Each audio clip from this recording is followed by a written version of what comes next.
La Turquie continue de bloquer l'adhésion de la Suède à l'OTAN. Les chefs de la diplomatie des deux pays se sont rencontrés à Ankara. Bakhmout sous le feu constant des bombardements russes. La ville est actuellement la zone la plus tendue du conflit entre l'Ukraine et la Russie. Le week-end s'annonce difficile dans les transports en France avec une grève à la SNCF. Les agences de cars et les plateformes de covoiturage sont prises d'assaut en cette veille de Noël.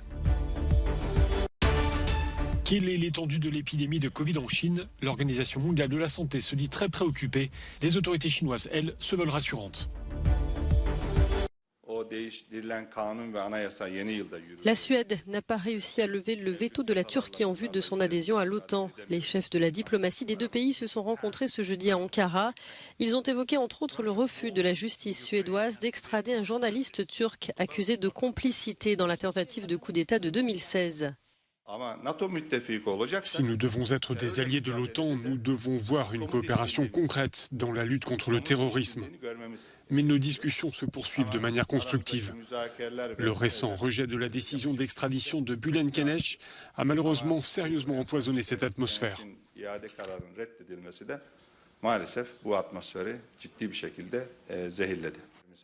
Son homologue suédois a mis en avant l'indépendance de la justice. Je voudrais souligner que, comme je l'ai dit, nous prenons nos engagements au sérieux. La Suède a un système judiciaire indépendant et tous les cas sont examinés par ce système judiciaire indépendant. Bien qu'elles aient participé relativement souvent à des manœuvres militaires avec l'OTAN, la Finlande et la Suède ont maintenu une politique de neutralité pendant des décennies. Cependant, 3 mois après l'invasion de l'Ukraine par la Russie, les deux pays ont demandé à rejoindre l'Alliance Atlantique. La Turquie a fait savoir qu'elle opposerait son veto si Helsinki et Stockholm ne changeaient pas radicalement leur politique d'ouverture aux opposants persécutés par la justice turque et aux sympathisants de l'indépendance kurde. Le Kremlin a intensifié son opération d'information accusant l'expansion de l'OTAN de représenter une menace militaire pour la Russie. Le ministre russe de la Défense a déclaré que l'expansion militaire de l'OTAN à proximité des frontières russes, y compris les aspirations à l'adhésion à l'OTAN de la Finlande et de la Suède, nécessitaient une réponse russe appropriée, consistant à établir un groupe de forces russes dans le nord-ouest de la Russie et à augmenter considérablement la taille de l'armée russe. Il a proposé d'augmenter la taille des forces armées de plus de 30%, passant de 1,15 à 1,5 million de militaires. Cela est nécessaire pour garantir la résolution des problèmes liés à la sécurité militaire de la Russie, a déclaré le ministère. Et ce n'est pas une première. Cet été, il y a tout juste 3 mois, M. Poutine a signé un décret ordonnant d'augmenter les effectifs de 137 000 soldats à partir du 1er janvier 2023 pour atteindre le niveau de 1,15 million. Il a également enrôlé plus de 300 000 réservistes dans le cadre d'une campagne de mobilisation controversée visant à soutenir l'invasion de l'Ukraine par la Russie. Selon l'Institut pour l'étude de la guerre, la capacité nette d'entraînement de la Russie a probablement diminué depuis le 24 février, en partie parce que le Kremlin a déployé des forces d'entraînement pour participer au combat en Ukraine et qu'il y a eu des victimes. C'est pourquoi les forces armées du Bélarus ont probablement joué récemment un rôle important, mais plus discret, dans la formation de milliers de réservistes russes nouvellement mobilisés, déclare le ministère britannique de la Défense. En parlant d'une inversion des rôles, les forces bélarusses ont traditionnellement été considérées par la Russie comme inférieures aux forces russes et leur emploi en tant que formateurs est une indication de la surcharge du système militaire russe. Mais toujours selon l'évaluation de l'Institut pour l'étude de la guerre, il est très peu probable que le Kremlin parvienne à former une force conventionnelle aussi importante dans un délai pertinent pour sa guerre en Ukraine. C'était une ville connue pour ses vignobles et ses mines de sel. Aujourd'hui, Bakhmout, dans l'est de l'Ukraine, fait la une pour les combats intenses qui s'y déroulent entre les armées russes et ukrainiennes depuis plusieurs mois. Le président Volodymyr Zelensky s'y est rendu en début de semaine pour motiver civils et soldats, car sur place, la vie est dure. Privés d'électricité et d'eau, les habitants sont dépendants de l'aide humanitaire pour se réchauffer, manger ou encore recharger leur téléphone. Nous tenons bon, nous survivons alors qu'ils tirent des deux côtés. Pas de gaz, pas d'eau, nous recevons de l'aide humanitaire.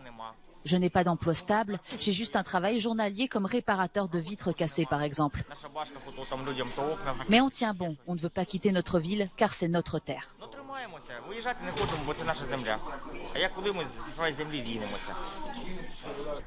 Proche du front, Bakhmout est quotidiennement sous le feu des bombes russes.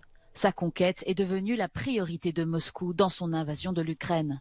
Point stratégique dans l'oblast de Donetsk, elle permettrait aux troupes russes de s'emparer de plusieurs grandes villes du Donbass sous contrôle de Kiev. Comment imaginer que derrière ces rires se cachent déjà des histoires de guerre et d'exil? En Hongrie, ce centre d'accueil pour réfugiés ukrainiens est le plus grand de Budapest, la capitale. Kristina a dû quitter Kiev bombardée par l'armée russe aux premières heures du conflit. Quand on vit dans ce contexte de violence, on finit par s'habituer. On accepte ces choses en un sens. Mais quand vous arrivez dans un endroit sûr, c'est tellement différent. Vous pouvez prévoir des choses une semaine, un mois à l'avance. En Ukraine, c'est impossible de savoir ce que vous ferez, ne serait-ce que l'heure suivante. Et ça, ce n'est pas normal. Problème depuis plusieurs mois, les dons indispensables au fonctionnement du foyer sont en chute libre et les bénévoles de moins en moins nombreux. La structure pourrait être contrainte de fermer ses portes à la mi-janvier. De plus en plus d'Ukrainiens arrivent ici en Hongrie. Là-bas, il n'y a ni chauffage, ni électricité, ni travail. Ceux qui viennent ici font face à un énorme défi, peut-être le plus grand de leur vie. Dans les médias, on parle moins d'eux, pourtant ils continuent d'affluer comme au début de la guerre. C'est très important pour nous de poursuivre notre travail, au moins jusqu'à la fin de l'hiver. Nikita et sa mère ont fui la ville de Soumy au nord-est de l'Ukraine. Sans emploi, elle craignait de ne pas pouvoir subvenir aux besoins de son fils. Ici, je me sens en sécurité et merveilleusement bien. J'ai des amis, internet et de quoi manger, mais surtout je me sens en sécurité, c'est vraiment important pour moi. Pas d'avion, pas de tir de roquettes au-dessus de la tête, pas de coups de feu, c'est tout ce qui compte pour moi. En octobre dernier, selon l'ONU, ils étaient déjà près de 7,7 millions à avoir fui leur pays. En France, la galère des usagers de la SNCF, un mouvement de grève engagé par un collectif de contrôleurs, et ce sont 2 trains sur 5 qui sont annulés en cette fin de semaine. Comme c'est le week-end de Noël, de nombreux voyageurs avaient prévu de circuler pour réveillonner en famille, d'où un certain agacement. Moi, je ne vais pas être impactée, mais mes enfants, oui. Parce qu'ils redescendent, là on va en Normandie, et ils redescendent dimanche. Et bien sûr, à tous les coups, leur train va être supprimé. Et moi, c'est pas que je sois contre la grève, c'est très bien et tout, mais pas au moment des fêtes de Noël. Ça, vraiment, c'était la chose à ne pas faire. Même agacement au sein du gouvernement, où l'on appelle à une résolution rapide de ce conflit social. Une rencontre entre la direction de la SNCF et les organisations syndicales est prévue ce vendredi. C'est pas le moment de faire grève le week-end de Noël. Donc on appelle chacun à la raison pour qu'on puisse conserver cette magie dont ont vraiment besoin les Français, surtout après les années qu'on a vécues et qui ont été compliquées pour tout le monde. Tous les moyens sont bons pour tenter de sauver son réveillon. Louer une voiture, prendre un bus, faire du covoiturage. Tous ces modes de transports alternatifs sont pris d'assaut, au point que les plateformes de réservation recherchent par exemple des chauffeurs pour assurer les rotations de cars et de bus. Sur les routes, le trafic s'annonce très dense ce vendredi. Difficile de savoir précisément l'étendue de l'épidémie de Covid en Chine. Depuis que les autorités ont levé les restrictions, les cas de contamination se multiplient, au point que l'Organisation mondiale de la santé s'est dit très préoccupée.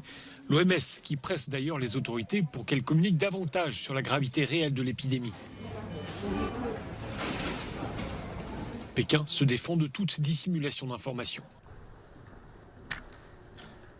Depuis le début de l'épidémie, explique cette porte-parole de la diplomatie chinoise, la Chine a toujours communiqué, et ce de manière ouverte et transparente. La Chine a toujours tenu l'OMS informée de la situation. En termes de communication, l'agence de presse officielle assure que le pays produit chaque jour 60 millions de kits de tests et que la vaccination progresse significativement.